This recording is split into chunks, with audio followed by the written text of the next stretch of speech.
Welcome back to another Trivandrum episode of. ഇവർക്ക് നമ്മുടെ ചാനലിന്റെ പേര് അറിയില്ല, ബിക്കോസ് ഇതുവരെ ഇവർ സബ്സ്ക്രൈബ് ചെയ്തില്ല. സോ ഞാൻ പറയുന്നില്ല.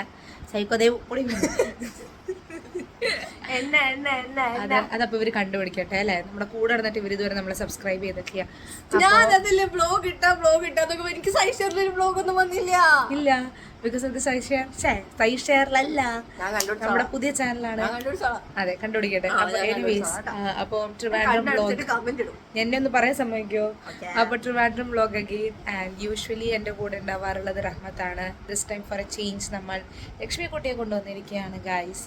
അപ്പോൾ ഞാൻ ആദ്യത്തെ ഇതിലൊക്കെ പറഞ്ഞിട്ടുണ്ടായിരുന്നു നമ്മൾ ഓഗസ്റ്റ് മാസം കുറേ പുതിയ സാധനങ്ങൾ തുടങ്ങും എന്നുള്ളത്. അപ്പോൾ അതിൻ്റെ കുറച്ച് പരിപാടികൾ നമ്മൾ ഈ മൺഡേ സ്റ്റാർട്ട് ചെയ്യാണ്.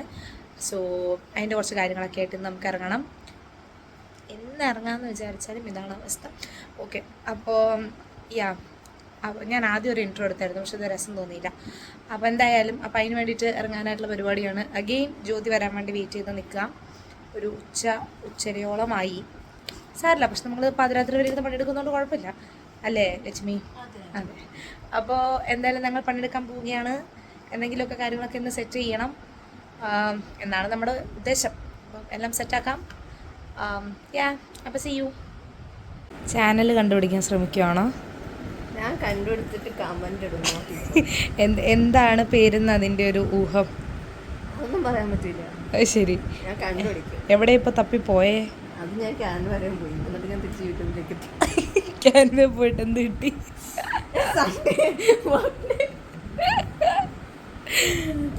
അതിൻ്റെ അകത്ത് നമ്മൾ ചാനലിൻ്റെ പേര് #, ഇട്ടില്ല എന്നുള്ളതാണ് ഭയങ്കര മോശം ലക്ഷ്മിയുടെ ഭയങ്കര മോശം പരാതി. ഓക്കെ, ചാനൽ കണ്ടുപിടിക്കാൻ നോക്കട്ടെ. ഇതാണോ ഫസ്റ്റ് വ്ലോഗ്? അല്ല, ഇഷ്ടം പോലെ ഉണ്ട്. നമ്മളിപ്പോൾ ഒരു 3, 4, 5 എപ്പിസോഡാണല്ലേ ഗൈസ്? യെസ്. സൈക്കോദേവിക നിൻ്റെ സത്യം പറഞ്ഞാൽ ഞാൻ സൈക്കോദേവു എന്നാണ് ഇടാനിരുന്നത്. കാരണം എല്ലാവരുടെയും ഫോണിൽ എൻ്റെ പേര് അങ്ങനെയാണല്ലോ സേവ് ചെയ്തിരിക്കുന്നത്. ഇല്ല, തരില്ല. പക്ഷെ പിന്നെ ഞാൻ ഓർത്ത് വേണ്ട, അത് മോശമല്ലേ. നീ എന്തെങ്കിലുമൊക്കെ അടിച്ചു നോക്ക്, വരുമോ നോക്കട്ടെ. യൂട്യൂബിൽ കയറി നോക്ക്. An eternity later. എങ്ങനെ കണ്ടുപിടിച്ചു? പറ, നോക്കട്ടെ, നിന്റെ ബുദ്ധി അറിയട്ടെ. സൈക്കോന്നും സൈക്കെന്ന് മാത്രം വ്യത്യാസമല്ലേ വന്നുള്ളൂ. ഓ, സൈക്കോയും സൈക്കും തമ്മിൽ നല്ല വ്യത്യാസമുണ്ട്. പറ, ഒരു സൈക്കോളജി ഫേമിൽ വർക്ക് ചെയ്യുന്ന കുട്ടിയാ. എന്താ സൈക്കും സൈക്കോയും തമ്മിലുള്ള വ്യത്യാസം എന്ന് പറ.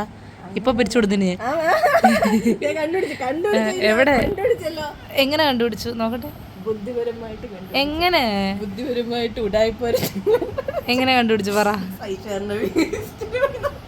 എടിയൂളേ. ഓക്കെ, നല്ല കുബുദ്ധിയുള്ള കുട്ടിയാണെന്ന് തെളിയിച്ചു. ഇനി നീ ഇത് പറഞ്ഞിട്ട് ജോലി തുടർന്നാൽ മതി. ഇല്ല, അതിൻ്റെ ആരും വിളിച്ചില്ല. സൈക്കും സൈക്കോയും തമ്മിലുള്ള വ്യത്യാസം പറ. അത് ഗൂഗിളിൽ നോക്കുമായിരിക്കും. സൈക്ക് എന്ന് വെച്ചാൽ എന്താ പറ.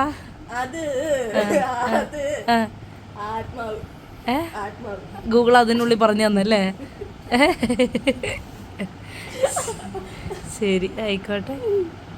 Psyche means soul. അതെ. പച്ചപ്പ് ഹരിതാഭ. നമ്മളെ വിളിക്കാൻ വേണ്ടി ജ്യോതി വന്നോണ്ട് ജ്യോതിൻ്റെ കോൾ ഇപ്പോൾ വന്നായിരുന്നു. അപ്പോൾ അതുവരെ ഇവളിവിടെ നമ്മുടെ ചാനൽ കണ്ടുപിടിക്കാനുള്ള തത്രപ്പാടിലായിരുന്നു. കണ്ടുപിടിച്ചല്ലോ. കമന്റ് ഇട്ടില്ലേ? ശരി, എന്നാ ഓക്കെടാ, ബൈഡാ. അങ്ങനെ നമ്മൾ അവിടെ നിന്ന് ഇറങ്ങുമ്പോഴത്തേക്ക് ഉച്ചയായി. ബ്രേക്ക്ഫാസ്റ്റ് നമ്മൾ കഴിച്ചിരുന്നു, പക്ഷെ ഉച്ചയ്ക്കപ്പോൾ ജ്യോതിയും വിശക്കുന്നു എന്ന് പറഞ്ഞു. അങ്ങനെ ഞങ്ങൾ ഹോട്ടൽ ഹലായിസിലാണിത് ഷവായും അൽഫാമും ഒക്കെ വാങ്ങിച്ചു. ഇറ്റ് വാസ് വെരി യമ്മി കേട്ടോ. നട്ടുച്ചയ്ക്ക് ചായയും കുടിക്കുന്നത് ഞങ്ങൾക്ക് എല്ലാവർക്കും ഒരു വീക്ക്നെസ്സാണ്. ശേഷം നമ്മൾ ഓഫീസിലെത്തി. അപ്പോൾ ലക്ഷ്മി ആദ്യമായിട്ടാണ് ഈ ഓഫീസിൽ വരുന്നതും ജ്യോതിനെയും രാഹുലിനെയൊക്കെ നേരിട്ട് കണ്ട് പരിചയപ്പെടുന്നതും ഒക്കെ.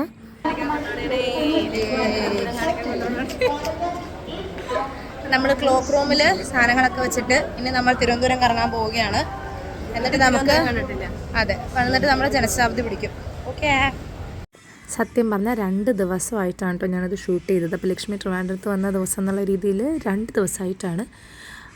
സോ ഇത് സെക്കൻഡ് ഡേ, അതായത് തിരിച്ചു പോകുന്ന ദിവസമാണ് നമ്മൾ ട്രിവാൻഡ്രമൊക്കെ ഒന്ന് കാണാം, കൊച്ചിനെ കാണിച്ചു കൊടുക്കാമെന്ന് വിചാരിച്ചിറങ്ങിയത്. വെയിലെന്നൊക്കെ പറഞ്ഞാണ്ടല്ലോ, കറുത്ത് കൊച്ച് ഇരുന്നുപോയി. എന്താ ചെയ്യുക? ഞാൻ മറ്റേ സ്റ്റിക്കൊക്കെ കൊണ്ടുവന്നിട്ട് സ്റ്റിക്ക് എടുത്തില്ല, സ്റ്റിക്ക് ബാഗിലാണ്. മറ്റേ ബാഗിലാ. അങ്ങനെ കുട്ടിയെ കാണാൻ ഞങ്ങൾ പപ്പനാഭൻ്റെ മണ്ണിൽ വന്നിരിക്കുകയാണ് ഗായ്സ്. കുട്ടിയെ കാണാനോ? അല്ല, കാണിക്കാൻ. പക്ഷെ അൺഫോർച്ചുനേറ്റ്ലി നല്ല നട്ടപ്പറ ഉച്ചയായതുകൊണ്ട് നട തുറന്നുണ്ടാവില്ല. ബട്ട് സ്റ്റിൽ ആളുകൾ അകത്തേക്ക് കയറുന്നുണ്ട്. ജസ്റ്റ് നിനക്ക് അകത്ത് കയറണമെങ്കിൽ അഗെയിൻ പക്ഷേ മുണ്ട് റെൻറ്റിനടുത്ത് കയറണം. സത്യത്തിൽ വെളുപ്പിന് 6:30 പോകാൻ തൊട്ട് ഞങ്ങൾ പ്ലാൻ ചെയ്തിരുന്നതാണ്. പക്ഷേ എണീറ്റില്ല. തലേന്നത്തെ പരിപാടിയൊക്കെ കഴിഞ്ഞിട്ട് എത്തിയപ്പോൾ ലേറ്റ് ആയതുകൊണ്ട്. അപ്പോൾ എന്നാൽ 10:30 പോകാമെന്ന് വിചാരിച്ചു. അതും നടന്നില്ല. എന്നാൽ പിന്നെ ഇറങ്ങുന്ന വഴിക്ക് അങ്ങോട്ട് പോയി ജസ്റ്റ് പുറമേ നിന്നൊന്ന് കാണിച്ചിട്ട് അമ്പലത്തിൽ കയറാൻ പറ്റുകയാണെങ്കിൽ കയറിയിട്ട് പോകാമെന്നാണ് വിചാരിച്ചേ. പക്ഷേ കയറാൻ പറ്റുമെന്ന് തോന്നിയില്ല. അപ്പോൾ അതുകൊണ്ട് പിന്നെ ഞങ്ങൾ അവിടെ ഇങ്ങനെ ചുറ്റിത്തിരിഞ്ഞ് എൻ്റെ പ്ലാൻ വാസ് കനോക്കുന്നൊക്കെ കൊണ്ടുപോകാമെന്നായിരുന്നു. 200 രൂപയാണ് കുതിരമാളിക പാലസിൽ കയറാനായിട്ട്. കുറച്ചധികം സമയം എടുക്കും. ഞാൻ വന്നിട്ടുണ്ട് ഇവിടെ. But it's worth it. നല്ല രസമാണ്. അപ്പോൾ ഏകദേശം ഒരു 2 വർഷം മുമ്പാന്ന് തോന്നുന്നു ഞാനും കുമ്പിടിയും ഇവിടെ വന്നിട്ടുണ്ട്. അന്ന് ഞങ്ങൾ ഇവിടെ ശരിക്കും വരണമെന്ന് വിചാരിച്ച് വന്നായിരുന്നു. അപ്രതീക്ഷിതമായിരുന്നു. But this time it was അപ്രതീക്ഷിതമായി നമ്മൾ കുതിരമാളിക കയറുകയാണ്. ഈ കുറേ സിനിമയുണ്ട്. ഈ സിനിമ ഈ കൊട്ടാരം സ്വാമി അയ്യപ്പനൊക്കെ കണ്ടിട്ടുണ്ടോ നീ? പഴയ സീരിയല്. സ്വാമി അയ്യപ്പനിലെ കൊട്ടാരമൊക്കെ ഇതാണ്. അതെ, അതാരെ കാണാത്തല്ലേ. ഓക്കെ, അകത്ത് ഫോട്ടോഗ്രാഫി വീഡിയോഗ്രാഫി ഒക്കെ അലൗഡ് അല്ല എന്നാണ് പറയണത്. ഇവിടെ ഐ തിങ്ക് അത് മറ്റേ ക്യാമറയാണ്. പക്ഷെ ഇവിടെ വന്നിട്ട് ആൾക്കാർ മറ്റേ എന്താ പറയുക, പ്രീ വെഡിങ്ങും ഓണത്തിൻ്റെ സമയത്തുള്ള ഷൂട്ട് എടുത്താറുണ്ട്. പുത്തൻ മാളിക. അതെ അതെ, നട്ടുച്ചയാ. സമയം എന്തായി? ഇതൊന്നും ഞെക്കി. 12 മണിയാണ്. നട്ടുച്ചയ്ക്ക് 12 മണി. 11:57 സമയം. നല്ല കാറ്റുണ്ട്. ഒരു ചായയും കൂടെ കിട്ടിയാൽ പൊളിക്കുമല്ലേ? അതെ, 12 മണിക്ക് ചൂട് സ്ട്രോങ് ചായ. അതെ. അപ്പോൾ ഇവിടെ നിന്ന് അങ്ങോട്ടാണ് ഇതിൻ്റെ എൻട്രൻസ്. സോ നമുക്ക് കുതിരമാളികയും ഉണ്ട്, ചിത്രാലയം, വേറൊരു ആർട്ട് ഗാലറി, അങ്ങനെ 2 ആയിട്ടാണ് ഇതിൻ്റെ ഉള്ളിലുള്ളത്. അതുകൊണ്ടാണ് 200 റുപ്പീസ് എൻട്രി ടിക്കറ്റ് വരുന്നത് കേട്ടോ. സോ ഇതിൻ്റെ ഉള്ളിൽ കുറേ ചരിത്രപ്രധാനമായ കാര്യങ്ങൾ. ലൈക്ക് ട്രിവാൻഡ്രം എന്ന് പറയുന്നത് എത്രത്തോളം ഒരു ഹെറിറ്റേജ് സിറ്റി ആണെന്നുള്ളത് നമുക്ക് ഇവിടെ വരുമ്പോഴാണ് ഭയങ്കരമായിട്ട് മനസ്സിലാവുന്നത്. അപ്പോൾ ഞങ്ങൾ അങ്ങനെ ആദ്യം കുതിരമാളികേൻ്റെ ഉള്ളിൽ കയറി. അവിടെ ഫോട്ടോസും വീഡിയോസും ഒന്നും അലൗഡ് അല്ലായിരുന്നു. അപ്പോൾ കുറേ നല്ല രസമുണ്ടായിരുന്നു. 2ാമത്തെ തവണയാണ് വരുന്നതെങ്കിലും എനിക്ക് ഭയങ്കര ഫ്രഷ് ആയിട്ടുള്ളൊരു ഫീലിംഗ് ആയിരുന്നു. And Lakshmi was also like ഭയങ്കര ത്രിൽഡ് ആയിരുന്നു. അവളും ഇതൊക്കെ കണ്ട് ഈ സ്ഥലം കുറച്ചും കൂടെ നേരത്തെ വരെ നമുക്ക് കുറച്ചുകൂടെ ഫോട്ടോസ് എടുക്കാമായിരുന്നു. പക്ഷേ ഇതിൻ്റെ പുറത്തുനിന്ന് ഫോട്ടോസ് എടുക്കാൻ 50 രൂപയും അകത്ത് എടുക്കണം എന്നുണ്ടെങ്കിൽ 500 രൂപയും ആണെന്ന് അവർ പറഞ്ഞു. അപ്പോൾ അതുകൊണ്ട് നമ്മൾ അങ്ങനെ പൈസ കൊടുത്തിട്ടൊന്നും എടുക്കണ്ടെന്ന് വിചാരിച്ച് എടുത്തില്ല. പിന്നെ അവിടെ നിന്ന് നേരെ ഈ പറയുന്ന ആർട്ട് ഗാലറിയിലേക്കാണ് നമ്മൾ പോകുന്നത്. അപ്പോൾ അവിടെ ആക്ച്വലി ഇപ്പോൾ വരെയുള്ള നമ്മളുടെ ട്രിവാൻഡ്രത്തെ രാജാക്കന്മാരുടെ കവടിയാറുള്ള കൊട്ടാരത്തിൽ ഇപ്പോൾ താമസിക്കുന്ന ആളുകളും അവരുടെ വരെ ഫോട്ടോസ് ഉണ്ട്. അതായത് ആ കാലത്തെ മാർത്താണ്ഡവർമ്മ രാജാവ് തൊട്ട് ഈ കാലത്തുള്ള ആളുകളുടെ വരെ ആ ഒരു കാര്യങ്ങളെല്ലാം നമുക്ക് കാണിച്ചു തരുന്ന ഒരു ടൂർ എല്ലാവരെയും കണ്ടു. അങ്ങനെ ഇവിടെ വന്നു. ഇവിടെ ഒരു ഊഞ്ഞാല് ഞാനും ആടിയ അപ്പോൾ അതിൽ പക്ഷെ ഇപ്പം ഇരിക്കാൻ പറ്റുന്ന ഒരു അവസ്ഥയായിരുന്നല്ലോ, ദ്രവിച്ചു പോയി. അപ്പോൾ ശേഷം ഞങ്ങൾ അവിടെ നിന്ന് നേരെ എൻ്റെ ഒരു ഫാമിലി ഫ്രണ്ട് ഉണ്ട്, ഒരു കുട്ടി സിൽസില, അവളെ കാണാൻ വേണ്ടിയിട്ട് പോയി. അവിടെ നിന്ന് ഇറങ്ങി ക്ഷീണിച്ചിരിക്കുന്ന അവസ്ഥയാണിത്.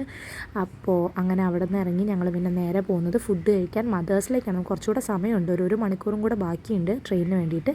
അങ്ങനെ മദേഴ്സിൽ പോയി. ട്രിവാൻഡ്രത്ത് വന്നു കഴിഞ്ഞാൽ എല്ലാവരും ഒന്ന് ട്രൈ ചെയ്യണം ഒരിക്കലെങ്കിലും. മദേഴ്സിലെ വെജിറ്റേറിയൻ റെസ്റ്റോറൻറ്റാണത്. അവിടുത്തെ ഈ ഊണെന്ന് പറയുന്നൊരു സംഭവം 365 ഡേയ്സും ഊണ് കിട്ടും. അടിപൊളിയായിരുന്നു കേട്ടോ. സത്യം പറഞ്ഞാൽ ഞാൻ അങ്ങനെയാണ്, ഒരുപാട് ഞങ്ങൾ പറഞ്ഞ് കേട്ടിട്ടുള്ളത് കൊണ്ടാണ് ഞാൻ അവളെ ഇങ്ങോട്ട് കൊണ്ടുവന്നത്. But this time actually sadya was tasty. I mean like food നല്ലതായിരുന്നു. പക്ഷേ ഇവിടുത്തെ ഒരു മേജർ അട്രാക്ഷൻ എന്ന് പറയുന്നത് ഇവിടുത്തെ പായസങ്ങളാണ്. 4 തരം പായസം. പക്ഷേ ട്രിവാൻഡ്രം സദ്യയുടെ ഒരു വലിയ ഫാനാണ് ആക്ച്വലി ഞാൻ. അവിടെ കല്യാണങ്ങളൊക്കെ ട്രിവാൻഡ്രത്ത് വരണമെങ്കിൽ ഞാൻ മാക്സിമം മിസ് ചെയ്യാതെ നോക്കാറുണ്ട്. പക്ഷേ ഇവിടെ ആദ്യം പരിപ്പ് കൂട്ടി, പിന്നെ സാമ്പാർ കൂട്ടി, പിന്നെ മോര് കൂട്ടി, പിന്നെ പായസങ്ങൾ, ഇങ്ങനെ ഒരു എന്താ പറയുക അറേഞ്ച്മെൻ്റ് ഉണ്ടല്ലോ. അതൊന്നും നമ്മുടെ അങ്ങോട്ടൊന്നും ഇല്ല കേട്ടോ. നമുക്ക് തോന്നുന്ന ഏത് വേണം, പരിപ്പ് വേണോ സാമ്പാർ വേണോ, ആ സാമ്പാർ ഓക്കെ, അത്രേ ഉണ്ടാവുള്ളൂ. അപ്പോൾ അങ്ങനെ നമുക്ക് ആദ്യം പാലട വന്നു, അടപ്രഥമൻ വന്നു, പിന്നെ പരിപ്പ് പായസം വന്നു, പിന്നെ അതിന് ശേഷം ഐ ഗെസ് മറ്റേ വെള്ളപ്പായസം, പാൽപ്പായസമാണെന്ന് തോന്നുന്നു. പിന്നെയാണ് ലാസ്റ്റ് ബോളിയും പായസവും വരുന്നത്. അപ്പോൾ ഈ പരിപ്പ് അല്ലെങ്കിൽ അതിനൊക്കെ പകരം പലപ്പോഴും പലതരം പായസങ്ങൾ ഞാൻ കണ്ടിട്ടുണ്ട്. ഞാൻ എൻ്റെ ഒരു വലിയ ഫാനായിരുന്നു. മുമ്പൊക്കെ വരുമ്പോൾ ഈ പായസം മാത്രം കഴിക്കാനായിട്ടാണ് വരുന്നത്. പക്ഷേ this time payasams actually disappointed me, including boli payasam. കുഴപ്പമില്ല എന്ന് പറയാനുള്ളൂ, പക്ഷേ ഭയങ്കര എന്താ പറയുക, വെള്ളം കൂട്ടിയെടുത്തൊരവസ്ഥയായിരുന്നു. നോർമലി ഇങ്ങനെ അല്ലായിരുന്നു ഇവിടെ. അപ്പോൾ ആ ഒരു വിഷമമുണ്ട് എനിക്ക്. 250 രൂപയാണ് അവിടെ ഒരു സദ്യക്ക് കേട്ടോ. അങ്ങനെ സദ്യയൊക്കെ കഴിച്ച് ഞങ്ങൾ അവിടെ നിന്ന് വീണ്ടും റെയിൽവേ സ്റ്റേഷനിലേക്ക് പോയിക്കൊണ്ടിരിക്കുകയാണ്.